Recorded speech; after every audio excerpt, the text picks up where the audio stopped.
Na, ilang buwan na kasi yan na hindi nalinisan eh, oh. Grabe. Kailangan talaga may ano eh. Ang liit pa. Balak nga namin palitan yan ng malaki-laki kasi sobrang liit. Malaki kasi yung ano. Malaki spatio eh. Kaya kailangan talaga lumaki yung ano.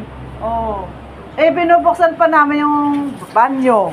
Ayaw ni Willie sarado. Ewan ko dyan sa taong yan. Ay, papasok yung langaw. Wala akong linisan yung ano na yun. Yung isa naman ay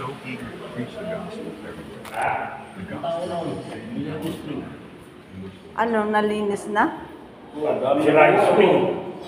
Sira yung Spring. Spring, Kaya yan. Kaya mahina yung ano, kaya ng tubig, malakas ang pressure sa pababa eh. Kaya yung spring, umangat yung spring.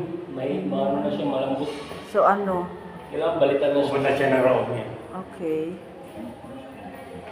Hindi, ano pa rin oh. Oh, maano pa rin tubig oh. Kahit hindi nakadrain. Oo nga eh. Nakadrain yan oh, lakas ng tubig eh. Dapat yan, walang lalabas sa tubig yan. Oh? Ano, nakadrain na yan, hindi pa nakadrain yan. May tubig pa rin yung malabas. Spring niya sila.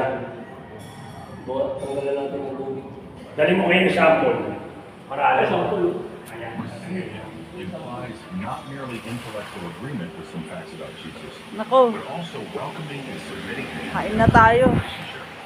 Believe in him, just showing us this trust implies personal trust. His name refers to all that is true about him, and therefore the totality of his person. Born not of blood, but of God, makes clear that neither physical birth nor ethnic descent, nor human effort can make people children of God, but only God's supernatural work.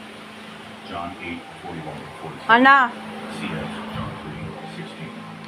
This Nak, extends the possibility gising na. of bringing God's children to Kain na tayo. Gentiles and not just Jews. John 11, Tinahi ko yung short ng anak ko. Paborito niya kasi ito. John 10:16. See also John 3. Nilagyan ko ng garter yung kabilaang side. He gave the right image Yung, that saving faith proceeds ewan ko ba sa ganitong short, madaling mag ano yung garter niya, oh. Ephesians 1. Wala nang ano, tiba yung garter, kaya yan, When you heard nilagyan the ko. word of truth, the gospel of your salvation, Si kawawa naman nahuhubaran. were sealed with the promised Holy Spirit, who is the guarantee of our Sayang naman, walang sira, tapos ay walang butas. sealed can be Hanggat either napapakinabangan, gamitin. until they reach their inheritance.